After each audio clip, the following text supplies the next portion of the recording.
আপনাকে না বলেছি আমাকে আর ফোন করবেন না। তুমি আমাকে আপনি করে বলছো কেন? মানুষের মন সবসময় এক জায়গায় থাকে না, রাবিশ করে।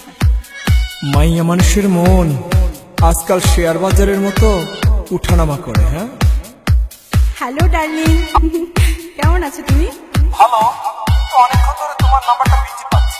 আর বলো না, অচেনা একটা নাম্বার থেকে আমায় ভীষণ বিরক্ত করছিল। রাখো তো ওসব কথা, তোমার সাথে কখন দেখা হচ্ছে সেটা বলো। ভীষণ মিস করছি